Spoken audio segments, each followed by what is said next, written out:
Stop the car. What? I want those. What? Those.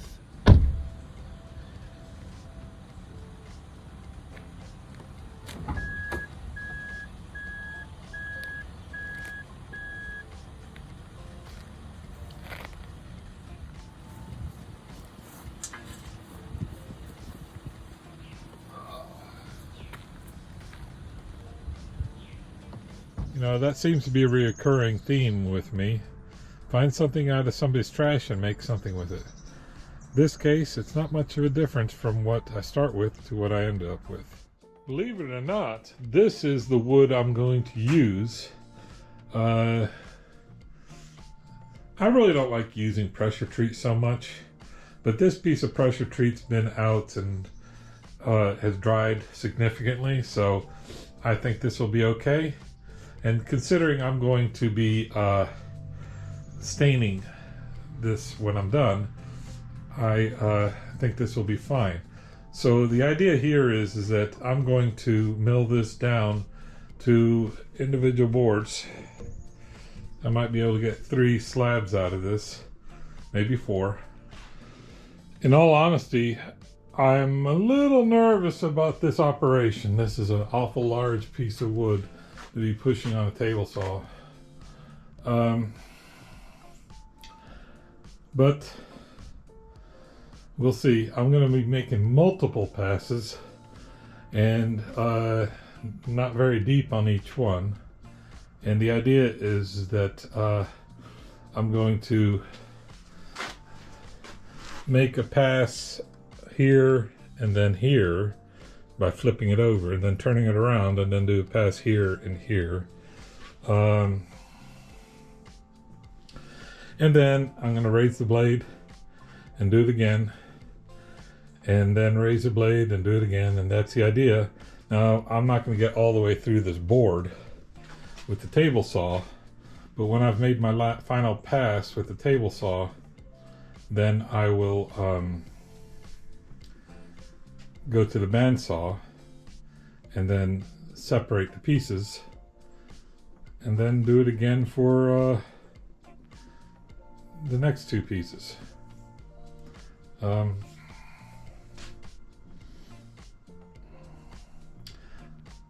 Yep, let's give it a show.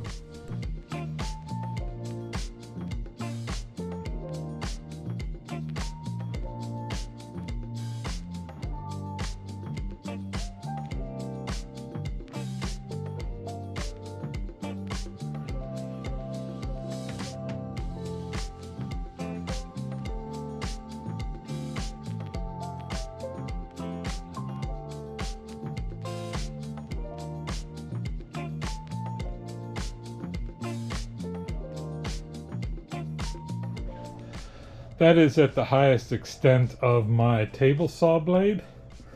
And on 2 sides, that leaves a little tiny strip there in the center. And I was thinking of using the bandsaw, but I'm pretty wore out wrestling this big old slab around on the table saw. Considering how small the bench is on the bandsaw, I don't think I have the strength for that. So what I'm going to do, I'm thinking,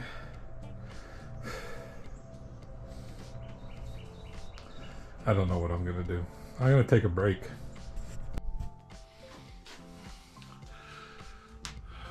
I took a long break and I decided I'm going to give it a shot with the bandsaw. I might regret this, but heck, I thought I was going to regret doing it what I've done on the table saw.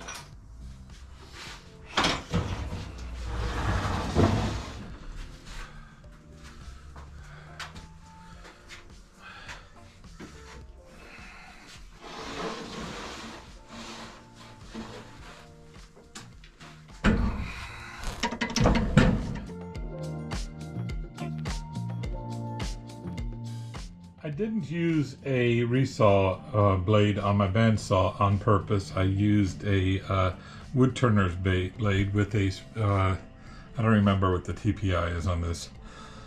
But the reason is because I cut the board with the table saw all the way except for this last little section there.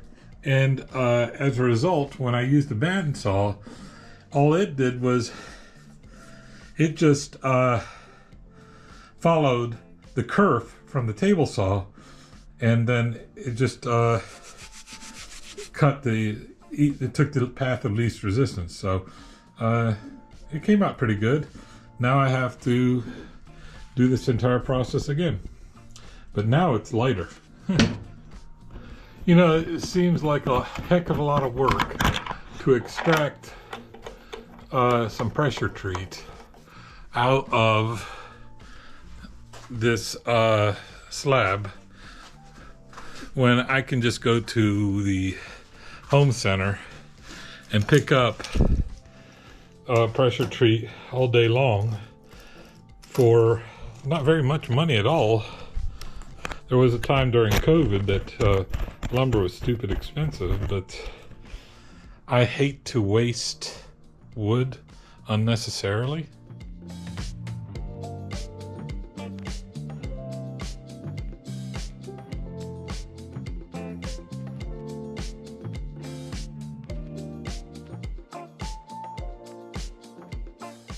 Okay, here's the 5 boards that I'll be using, and there's a lot of checking, like here on the board, so I'll be cutting off all that. But the idea is that I will be making slats for the chairs, so I need to still get the hardware and then cutting this down to size.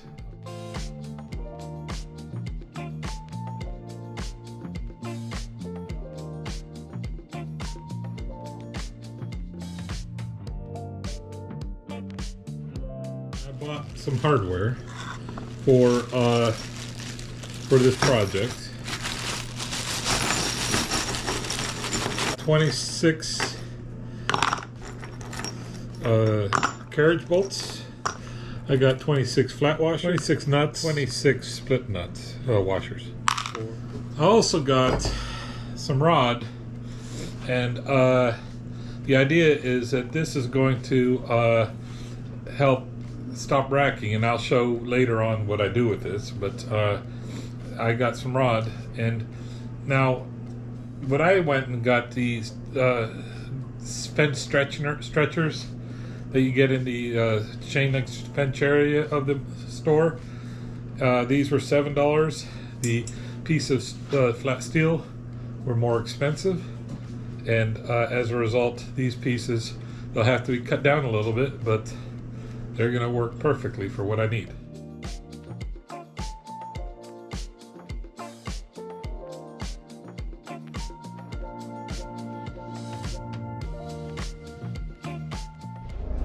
What I have done here is, my board width was 7 inches, so I just use a full board on the bottom here.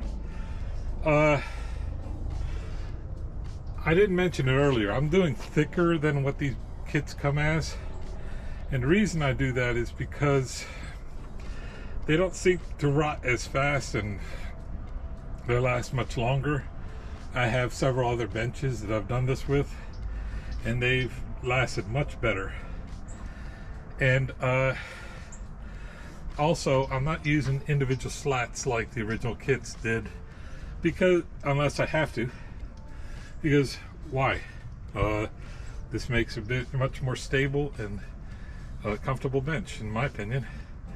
So I'm just going to continue to fit boards. I'm going to measure and rip them to width, and then fit them in.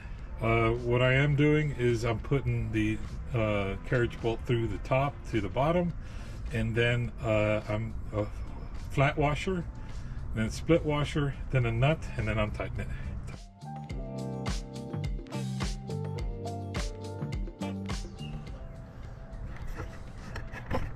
Alright, all the wood has been installed onto this bench.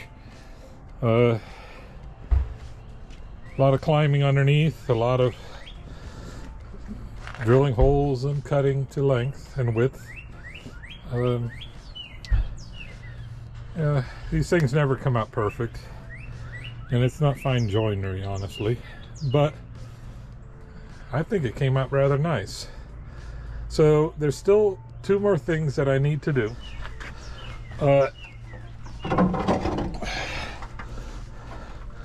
There is a hole here, right there, and what you're supposed to have is a metal brace that goes from that hole to one of the seat pieces here, okay, and then another metal brace on the other side that does the same thing. And what it does is it stops the bench from racking. Now this bench isn't going to rack too much, honestly.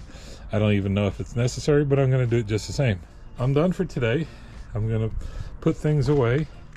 What is amazing to me is that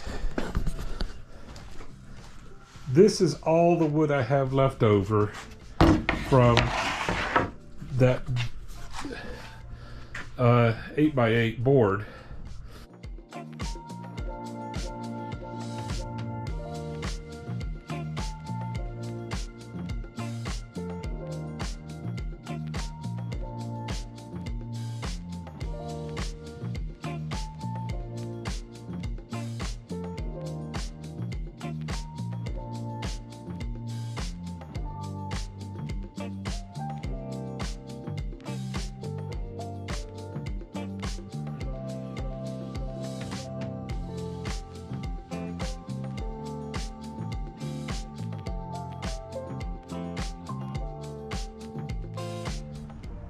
After drilling out the end holes in the base in this metal plate and bending it to fit, I added them too.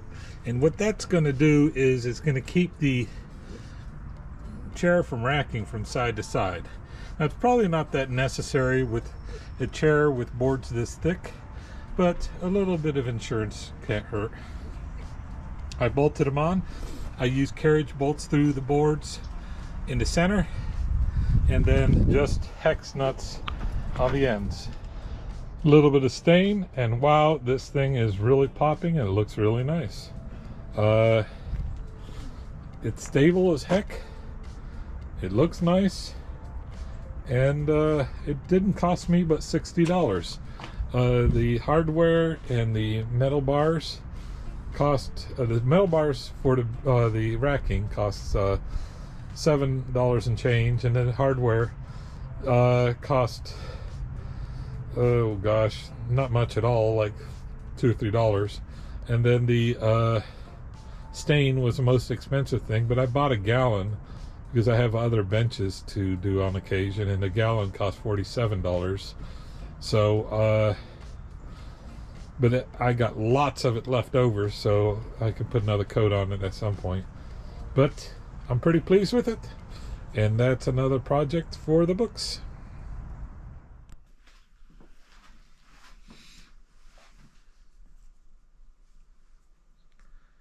Good. Finally, after every woodworking project, you should always count your fingers. You end with 10. Good job.